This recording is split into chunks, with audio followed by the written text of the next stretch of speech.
Happy New Year, everybody. I was planning on doing a live today, but then I forgot to schedule it, and now it's too late, and well, the day kind of got away from me. But I wanted to say hi and Happy New Year, and welcome to everybody who has joined our challenge this year, where we're trying to add to our skill set, one new skill per month, and hopefully we can all learn something from each other.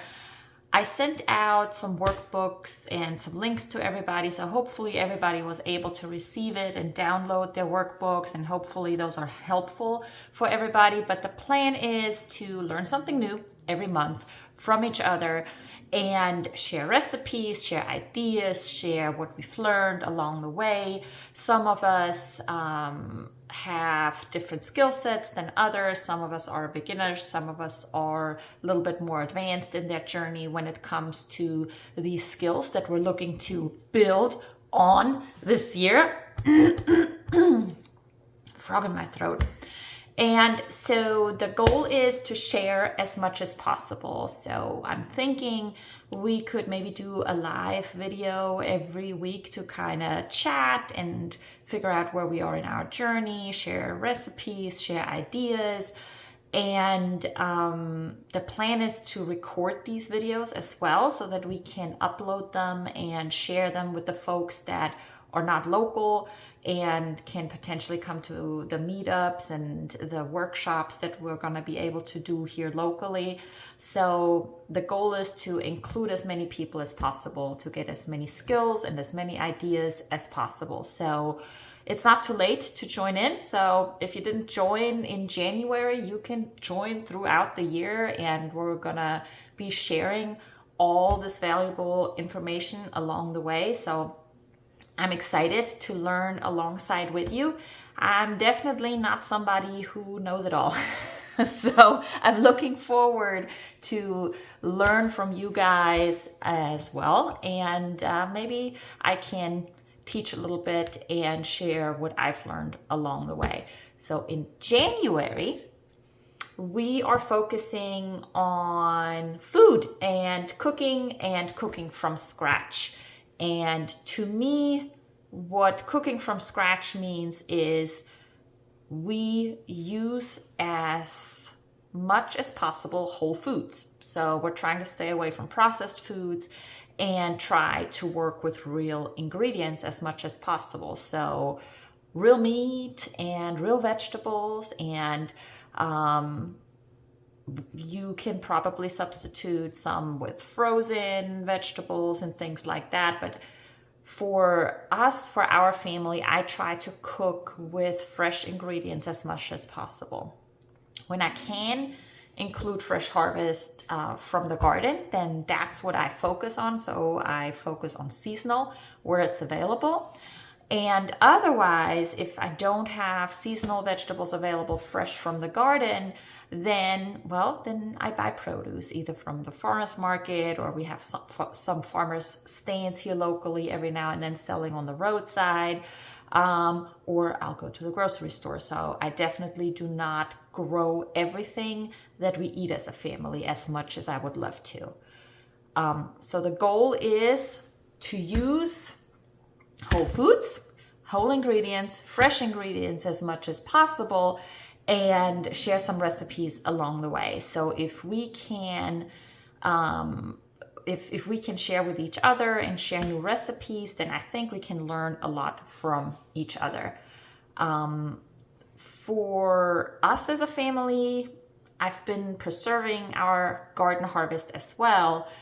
So that means our garden harvest from last year is something that we use in our kitchen on a regular basis as well. So if we don't have something fresh, but we have it canned away in the pantry, we also use that. And that, in my book, is a whole food for me because it's not processed or limited processed here in my kitchen, and I didn't have to buy it at the grocery store. Today, I am busy making lard. So we just processed a pig the other day, and We got a lot of meat off of it. There are a bunch of hams in the freezer. We have a bunch of minced meat, a bunch of stew meat, and I am doing some experimenting with curing some bacon to make pancetta. So I'm pretty excited about that. But the pig that we harvested was a lard pig, so I was hoping to get a good amount of fat off of it so that I can make some lard, because that's really all I cook with, is either the lard that we harvest here, the butter that we've got, or then on the other side, bacon grease. I use that quite a bit as well. So I've got some lard to process today, and I'll just film while I do that. It's really straightforward. And I'll show you what I do with that. I definitely consider that cooking from scratch, because it's straight from our farm and into the pot. So I'll show you what I do for that. And then hopefully next week, maybe we can do some brainstorming of some recipes that we want to see and share those. And if any of you have recipes to share, or videos to share, or clips or pictures, I would love to see them, to learn from you. At the end of the month, we're going to put a workshop together here locally at the Pace Wellness Center on Highway 90. And I'm looking forward to hopefully meeting as many of you as possible to do some recipe exchanges. And maybe we can do some brainstorming on if we want to do a hands-on class rather than just getting together to meet each other. Maybe we can brainstorm about what would make sense as a face-to-face workshop there. So let me know in the comments down below, and I'm gonna get my lard started. So we processed the pig the other day, and I put the lard in the fridge so that it'll harden up a little bit. It'll be easier to cut. And I'm a cube it, basically, put in a pot, low heat, ta-da, and that's all we need. So basically, let me see, where is it at? Oh my goodness. So I don't have a whole ton, but this is what's left over after we minced meat and made some sausage, because a lesson we've learned when we made sausage the first time is we cut off a lot of the fat. And the fat adds a lot of flavor and makes sure that the meat stays moist. So our first sausages didn't turn out very well. Now we've learned we gotta add fat if there's not enough fat already, but since the pig that we processed was a lard pig, there was a lot of extra fat there. So this is the extra, and we're gonna cube it up, and we're gonna put it in a pot.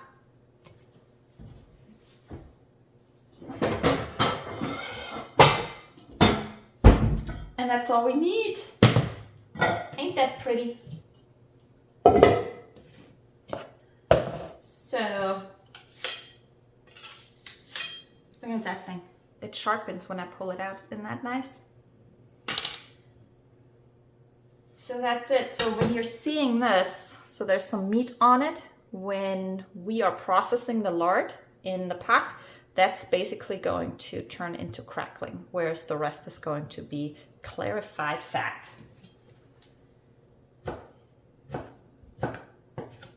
And now I could just put it in the pot like it is, but it'll start processing easier if it's in smaller pieces. So that's why I'm cutting it. And it's gonna be beautiful. And even though it's not a whole lot, between this and then bacon grease that we collect if we're cooking bacon and things like that, that is plenty of fresh grease for us to cook with pretty much all year. And we are growing out some additional pigs, and even though we just processed one and the freezer is pretty full, we are planning on processing one more in the next 3 months probably, because they are the right size right now. And the one that we processed this week It wasn't a big one because it's she was a Cooney and Juliana mix, so she didn't put on the meat that a Cooney would, and we didn't get pork chops, and I really want some pork chops. So we're gonna process another pig that's 100% Cooney. We don't have any registered ones because we're eating them, so I don't need the Coonies to be registered. We are not raising them as pets. They obviously live a great life here, but did I lose something? But they are not raised as pets. So they don't need to be registered, in my opinion, because whether they have paper or not, they're gonna taste great.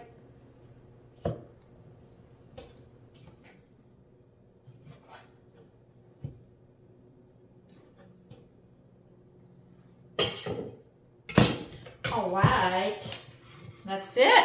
We're gonna turn this on low heat.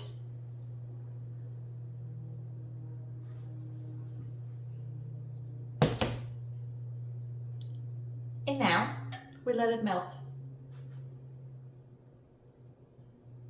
And that's all there is to it.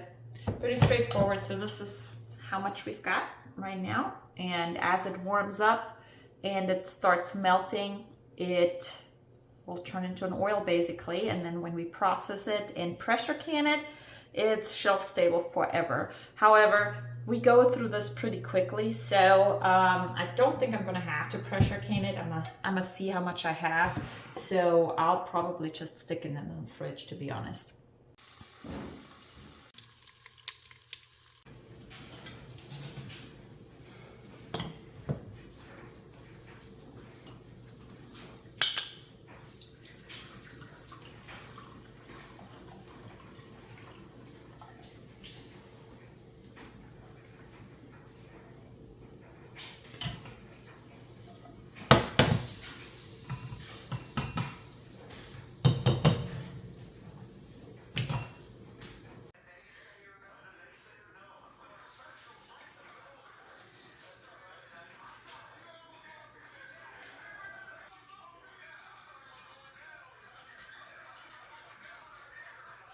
Thanks everybody for joining along in our journey of learning in 2024.